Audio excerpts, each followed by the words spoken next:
The following video is based entirely and solely on Return to Tomorrow by Preston Neal Jones, a rare and fascinating look at the making of Star Trek the Motion Picture done during filming by a third-party observer. You can follow the affiliate link in the description to complete search on Amazon for availability on the used book market. When Star Trek returned to the screen after a decade away, it wasn't enough for it to simply come back. It had to arrive. Not as a nostalgic television property, not as a dressed-up relic from the 1960s, but as something that could stand shoulder to shoulder with the biggest science fiction films of the late 1970s. Films that had redefined spectacle, scale, and ambition. And nothing embodied the challenge more than the Enterprise herself. Because in 1979, the Enterprise was no longer just a set. She was no longer just a model. She was no longer just a symbol. She was the test. The test of whether Star Trek could grow up without losing its soul. From the very beginning of what would become Star Trek the Motion Picture, the people involved understood something critical. The Enterprise could not simply look the way she used to.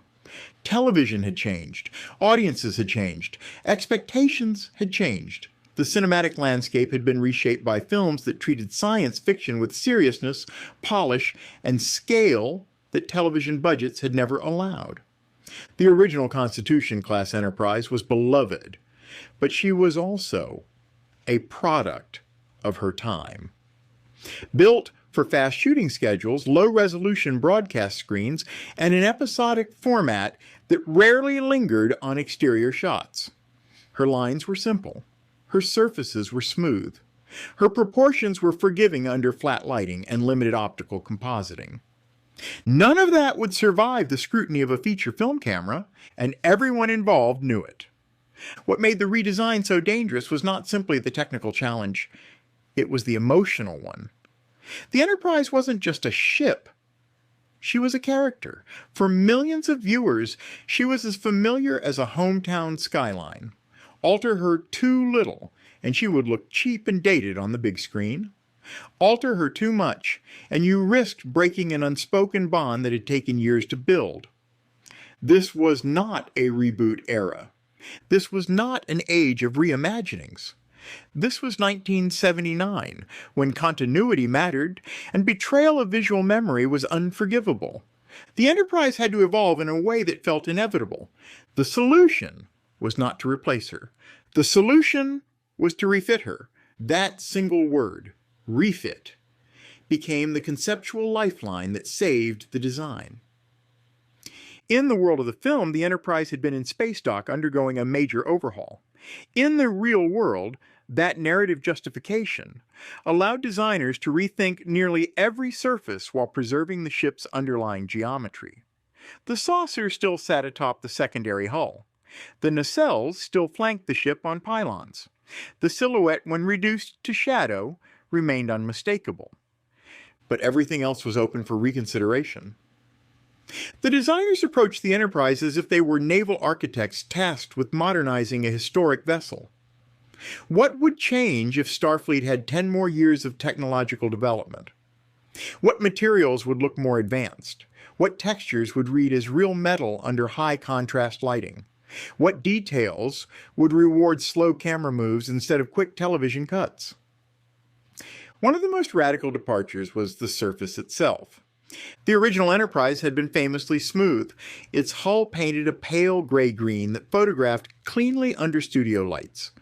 For the film, smoothness became the enemy. Large, uninterrupted surfaces made the ship look like a toy when photographed in close-up. Feature films demanded complexity, detail that could sell scale. So the hull was broken apart. Panel lines appeared where none had existed before. Subtle plating suggested internal structure. Tiny windows multiplied across the saucer and secondary hull, not merely as decoration, but as an implied population. Hundreds of people living and working inside the ship. This was not decoration for its own sake. It was storytelling.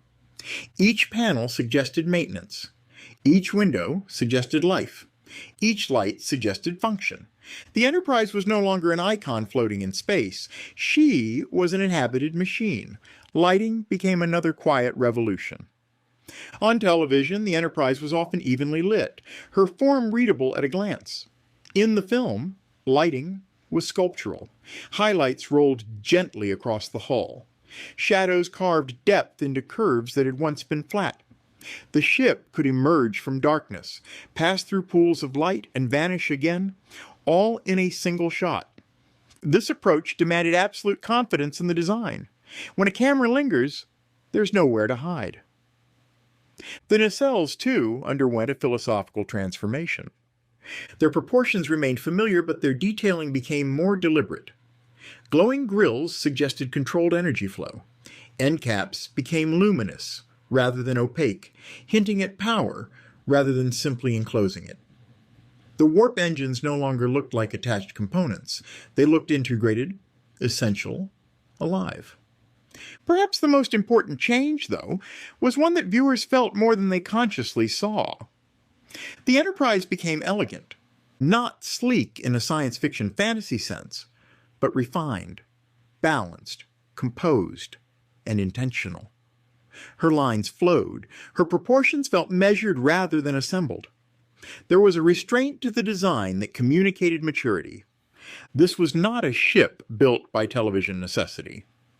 This was a ship built by a civilization that had grown into itself. The film famously takes its time showing her. The extended flyby sequence, the moment when Kirk first sees the refit Enterprise in space dock, has been debated, defended, and criticized for decades. But within the context of the redesign, it is essential. This is not indulgence. This is introduction. The filmmakers understood that if the audience was going to accept this new Enterprise, they needed time to reconcile memory with reality. The camera moves slowly, almost reverently, allowing viewers to rediscover the ship piece by piece. Familiar shapes appear but transformed. Old expectations dissolve, replaced by something richer and more complex. The Enterprise is not revealed. She is reintroduced, and that distinction matters. What makes the redesign so successful is that it never feels like a rejection of the past. The original ship is still there, embedded in the bones of the refit. The saucer rim still curves the same way. The deflector still dominates the front of the secondary hull. The pylons still angle with purpose. But now, those elements are given cinematic weight. The Enterprise looks like she belongs in a universe where gods can exist as machines, where clouds can swallow star systems, where silence can be as threatening as violence. She looks like a ship capable of meeting the unknowable. Behind the scenes, this redesign was not treated casually. Every line had to justify itself. Every addition had to earn its place. The design team understood that Star Trek fans were uniquely attentive, that they would notice proportions, symmetry, and continuity in ways general audiences might not. The Enterprise could not simply be impressive, she had to be right, and that pressure shaped every decision. The refit Enterprise became the visual anchor of the entire film. No matter how abstract 𝐕𝐵𝐺 became, no matter how philosophical the narrative drifted, the ship grounded the story in something tangible. She was the human presence in the cosmic unknown, a reminder of where the journey began. That role would echo far beyond the motion picture, because once the Enterprise was redesigned at this level, there was no going back. The refit became the standard. Future films would tweak her lighting, adjust her interiors, and refine her presentation. But the fundamental design remained intact. The Constitution-class refit became the definitive Enterprise for an entire generation of moviegoers. More importantly, it set a precedent. Star Trek ships could be beautiful.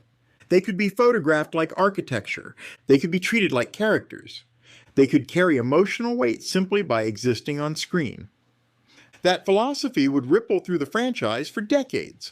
From later film enterprises to the ships of the next generation, the idea that Starfleet vessels should feel designed, lived in, and cinematic traces directly back to the choices made here.